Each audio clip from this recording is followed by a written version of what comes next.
How can there be so many interpretations to the biblical calendar? How can we know which one is right? This is Off the Cuff, and I'm Steve from TorahFamily.org. Let's talk about it. I need to start off by saying, this teaching doesn't replace our teaching on the calendar. This particular teaching started out as a series I was going to do in addressing several different calendars that are out there. But I decided to simplify it all into this one teaching as an addendum to our full-length teaching on the calendar.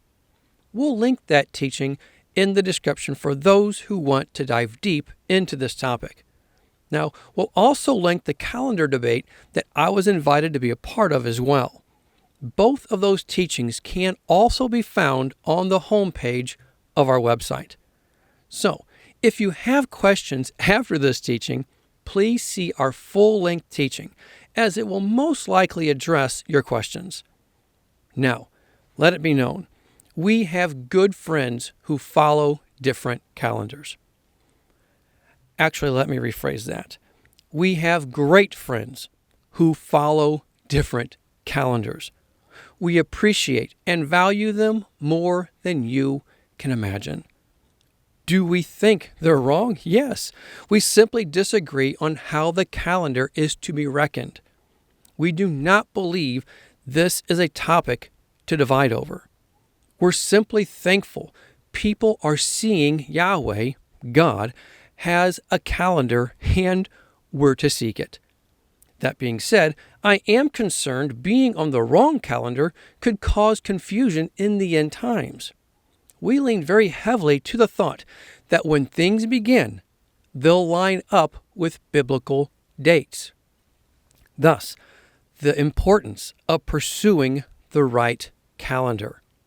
So, let's cover some basics here. Genesis chapter 1 tells us what determines the biblical calendar. The fourth day, the creation of the sun, moon, and stars. The focus I want to bring out here is the first noted purpose of this creation. Verse 14, and let them serve as signs to mark seasons and days and years. The Hebrew actually says, and to be to signs and to moedim, that being the holy days, and to days and to years. Yahweh established right here what determines the calendar. The sun, moon, and the stars. 3 witnesses. And what does the Torah say? Deuteronomy 19:15. 1 witness is not enough to convict a man accused of any crime or offense he may have committed. A matter must be established by the testimony of 2 or 3 witnesses. Now, this is not just about something related to the courts. The last sentence is a standalone statement. Yeshua references it in Matthew 18:16, saying every matter. And Paul references it in 2 Corinthians 13:1, saying every matter. So, every matter. Paul said it, Yeshua said it, and the Torah says it. So the calendar must be established on the testimony of 2 or 3 witnesses. And Yahweh gave us 3 witnesses to determine the calendar: the sun, the moon, and the stars. 3 witnesses that are not affected by weather. The calendar was once a perfect 360-day year. I document this in our full-length teaching on the calendar. The 360-day year was the calendar from creation all the way up to the time of Hezekiah. I also document how evidence from Rome shows the timing of the event with Hezekiah took the celestial mechanics completely out of sync, making the 360-day cycle of the sun slow down to 365.242 days, just over 365 days. Also, making the 360-day cycle of the moon speed up to 354.366945 days, just under 355 days. So one slowed down a little under 5 days, and the other sped up to a little over 5 days. But when Yeshua comes, according to Acts 3:21, we know the restoration of all things will take place. And yes, that includes the celestial mechanics of the heavenly bodies. How do we know? Because the first thing Yeshua fixes is the calendar. Matthew 24:29. Immediately after the distress of those days, the sun will be darkened, and the moon will not give its light. The stars will fall from the sky, and the heavenly bodies will be shaken. The heavenly bodies will be vibrated back into their original cycles. The sun will vibrate back into its 360-day course, and the moon will vibrate back into its 12 30-day cycles in alignment with the sun. When they were all together, they all aligned in conjunction on the day of the spring equinox, causing their signs in the skies to line up all together at once. After the signs happened together, the next sundown began the new year. This is why many cultures worship the sun, moon, and the stars. It's because they were always constant, steadily moving on a perfect 360-day cycle with 12 30-day months. There were 360 days a year, just like you have 360 degrees in a circle. Some struggle in believing the 360-day calendar was the original calendar because it doesn't account for the 7-day weeks. They say since 7-day weeks don't fit perfectly into the 360-day year, it can't be right. What they miss is that it does fit into the 360-day year. Not into the individual years, no. That's not what weeks are designed to do. Weeks not only count our days to the Sabbaths under the perfect 360-day years, the weeks mark years to the Sabbath years. They went like this. Year 1 starts on a Sunday. When going forth 360 days, you end on a Tuesday. Year 2 then starts on Wednesday. When going forth 360 days, you end on Friday. Year 3 then starts on Sabbath. When going forth 360 days, you end on Monday. Year 4 then starts on Tuesday. When going forth 360 days, you end on Thursday. Year 5 then starts on Friday. When going forth 360 days, you end on Sunday. Year 6 then starts on Monday. When going forth 360 days, you end on Wednesday. Year 7 then starts on Thursday. When going forth 360 days, you end appropriately on a Sabbath day. Then the next year starts the cycle all over again. This is how they knew what year they were in. Showing it all, including the weeks, worked perfectly together, and that includes counting the years. But until Yeshua returns and restores that calendar again, we're left with the results from Hezekiah, but still using what Yahweh gave us, the sun, moon, and stars. Though the stars have been slowly drifting over the last 2 millennia, every spring we still have Virgo rising in the east as the sun sets in the west. As we get closer to the equinox, you'll see the barley she's holding rise above the horizon with the double star, Spica, in the barley. I believe this is where the looking for barley in the springtime actually started. It started by watching the stars, as given by Yahweh, with looking for the barley in the hand of Virgo. But it grew into the tradition of looking for the physical sign of barley on earth, something Yahweh never said to do. As I stated in our longer teaching, starting the year with the signs Yahweh gave us is like ready, set, go. In that order. The ready is the stars, watching for Virgo, holding the barley. The set is the sun crossing the equator, the spring equinox. Now please know, this is not equal day, equal night. That is equilux, having the same amount of light and same amount of dark in the same day. However, equinox is simply the moment when the sun crosses the equator.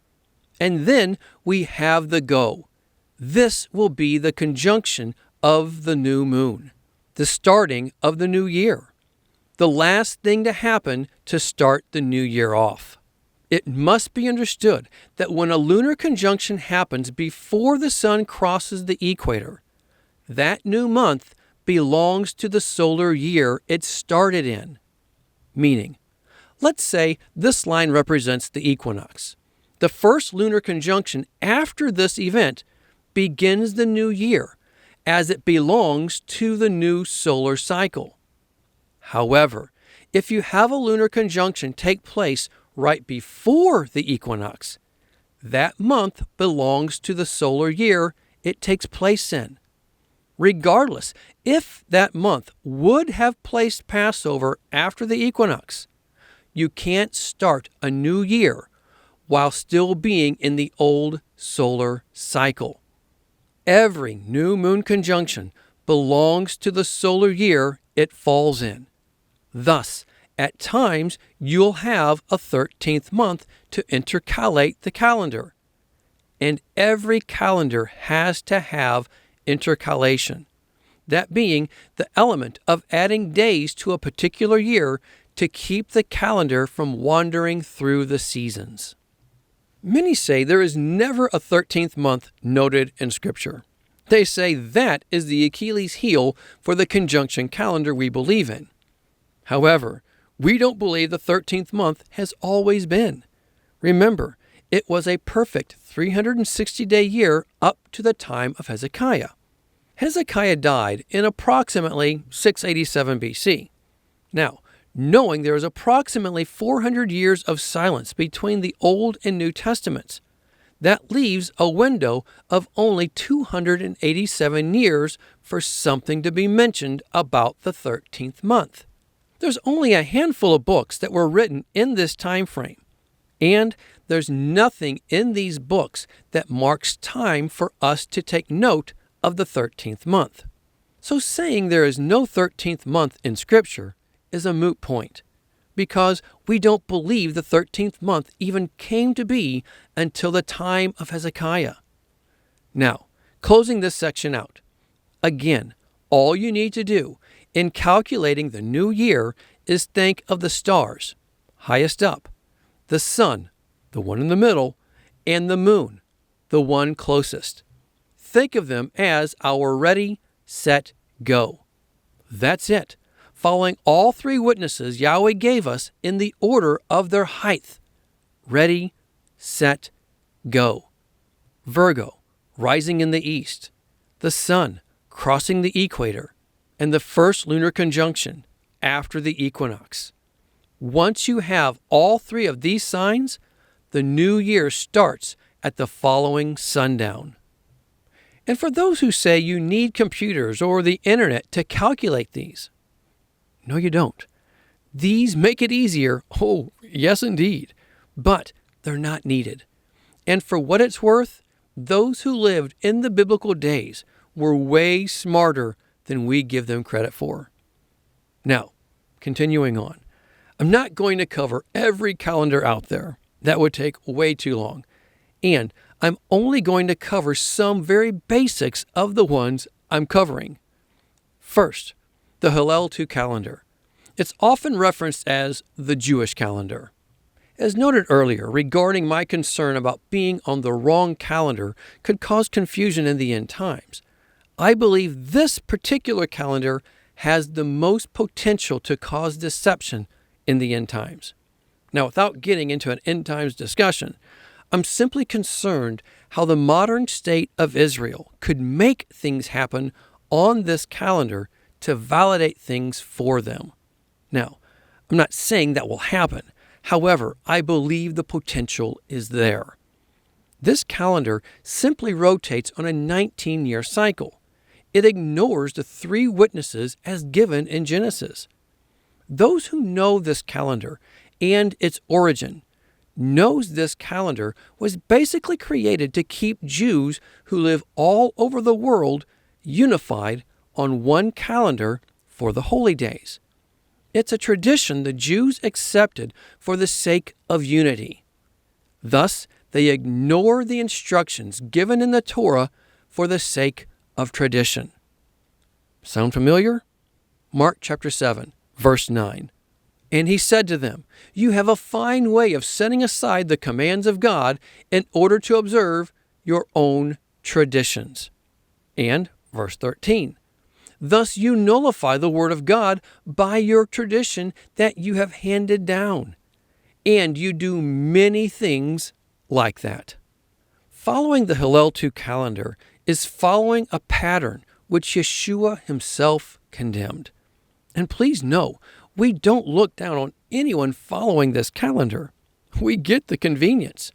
But if you follow this calendar, I encourage you to please reconsider. Next, let's discuss the Zadok calendar. I know there are multiple variations to this calendar. However, the premise to virtually all of them are the same. It's the calendar the priests followed. Therefore, we should too. In fact, that's what I'm often told. "Steve, the priests followed this calendar." And yes, after the celestial mechanics went completely out of sync from Hezekiah, I believe with all my heart the priests followed this calendar. Now the common reply is, well, then why don't you want to follow it then? Well, let's talk about these priests you want to follow. Zephaniah chapter 3, verse 4. "Her prophets are arrogant. They are treacherous men. Her priests profane the sanctuary and do violence to the law."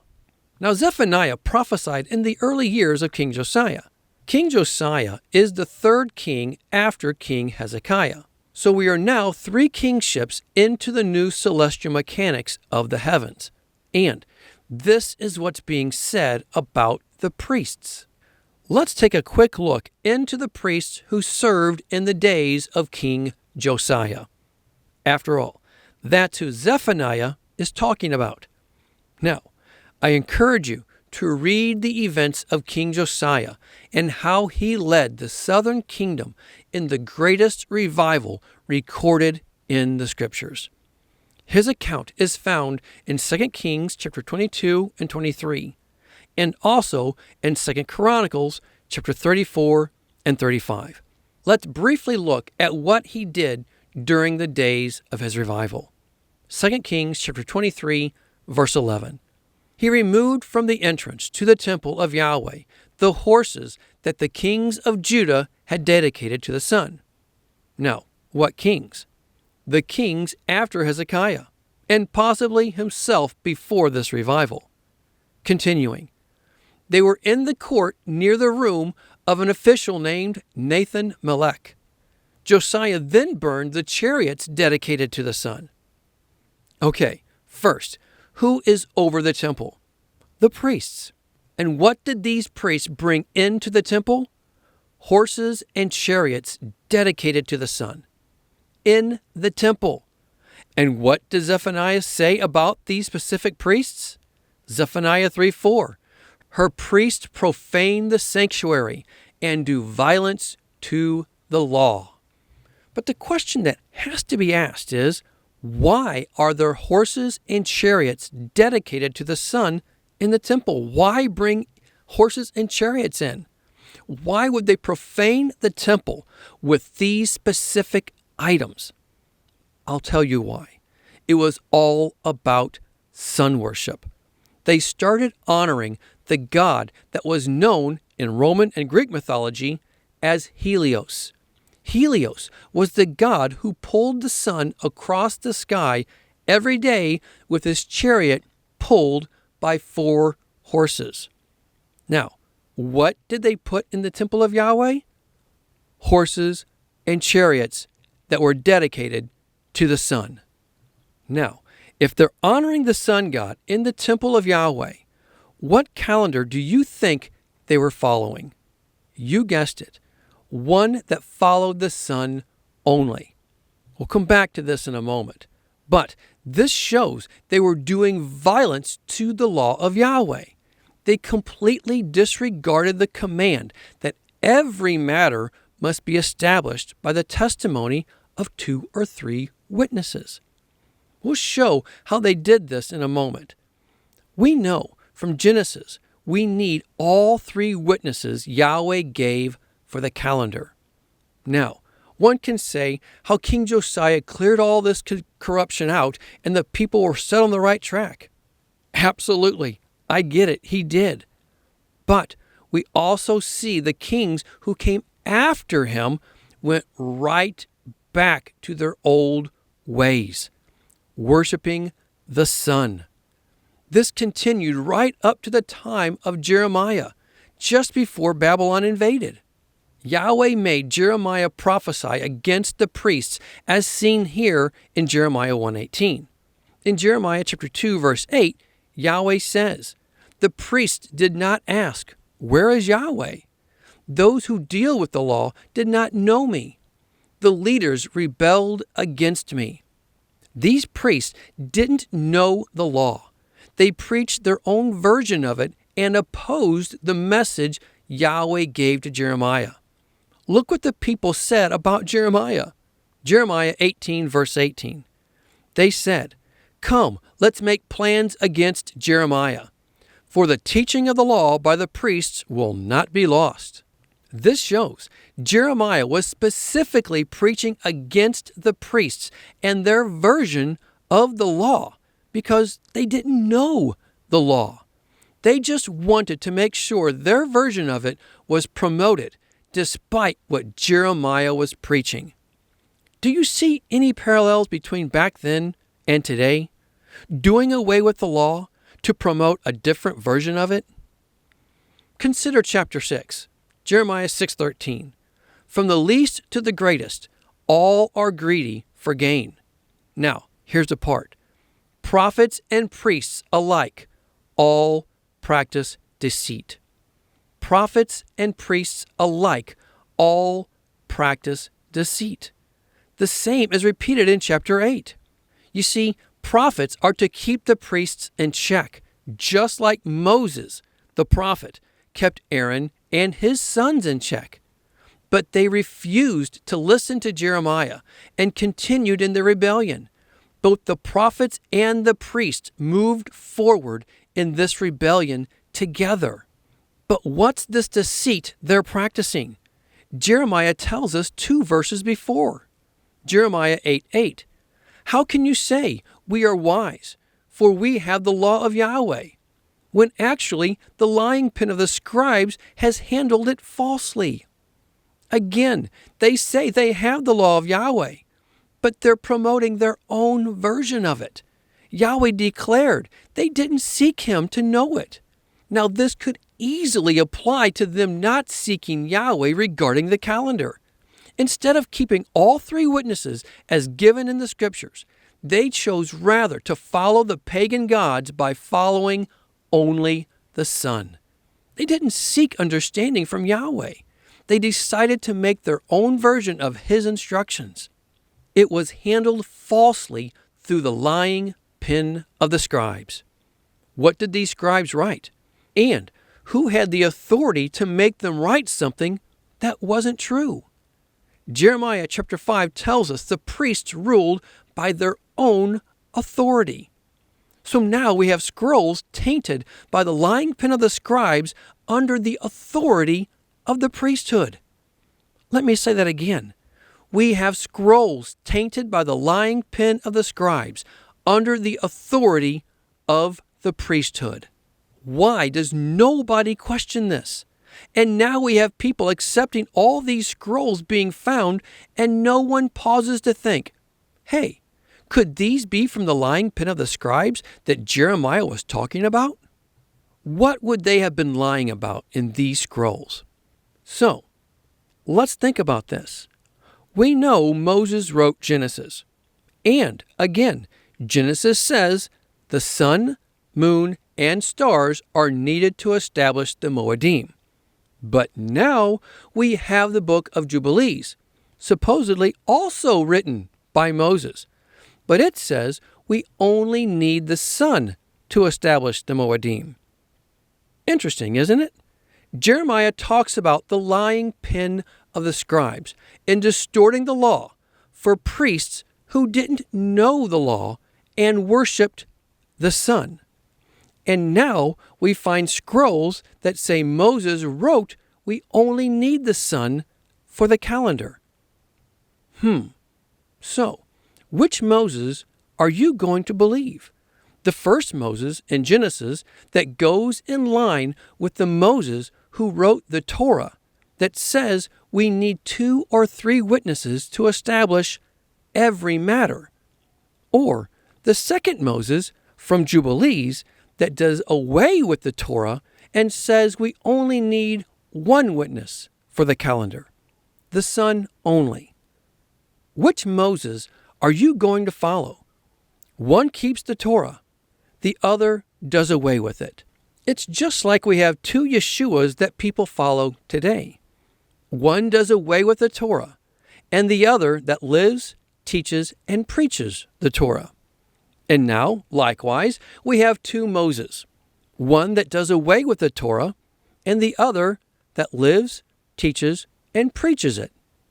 2 Moses and 2 Yeshuas, the prophet likened unto Moses. Do you really think we should follow a Moses that does away with the Torah like so many follow a Yeshua that does away with it? Are you seeing how history has repeated in this? And it's doing it all over again today. The Moses from Jubilees does away with the Torah because the Torah says every matter must be established on the testimony of 2 or 3 witnesses. The Moses from Jubilees says you only need the sun. The Moses who wrote Genesis keeps the Torah, saying Yahweh gave us 3 witnesses to establish the Moedim. There is no doubt in my mind the scroll of Jubilees and multiple others was tampered with by the lying pen of the scribes, making it appear that Moses and others said we only need the sun to establish the calendar, all for the purpose of justifying the priests in their worship of the sun.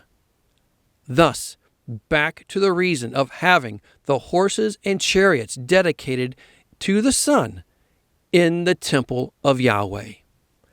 Now, I also know many who follow the Zadok calendar say one of the biggest strengths of the Zadok calendar is that it has the least drift of any biblical calendar when compared to the seasons. But the bottom line is, it still drifts. It needs added days throughout the years, intercalation, to keep it from drifting just like all the others. And those who follow the Zadok calendar are quick to show how the priests had their priestly cycle that rotated on that perfect 12-month rotation. But what many fail to tell you is this is what the priests created. It's not commanded anywhere in the Torah. Now, was it a good thing? Absolutely. And let it be known, it didn't break the Torah at all. It was simply a man-made system that enabled them to equally distribute the duties of the priests evenly among all the priests as a whole. But again, it wasn't commanded. The priesthood could have easily adjusted that rotation to accommodate the calendar change after Hezekiah.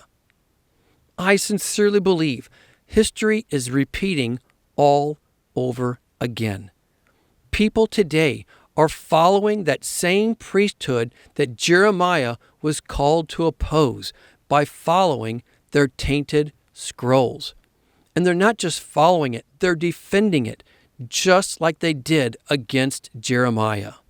Do I believe those who follow the Zadok calendar are worshiping the sun? Not at all. In fact, I know they're not. However, I believe there's evidence they are following a fallen priesthood who ignored the Torah to worship the sun. If you follow this calendar, I pray you please reconsider. And again, we don't believe this to be a topic to divide over. We can disagree and still walk in love on these things. You have to follow what you believe the Father has placed on your heart. But I do pray you consider what was given here and ask what the Father would have you do. Well, this teaching has gone much longer than I originally planned, and though I have other calendars I want to address, I'm going to save those for another teaching. Again, if you follow either of these calendars, we don't look down on you at all. We simply ask you to please reconsider. As always, think about it, pray about it, but more than anything, be a doer of the word and not a hearer only. Until next time, Shalom.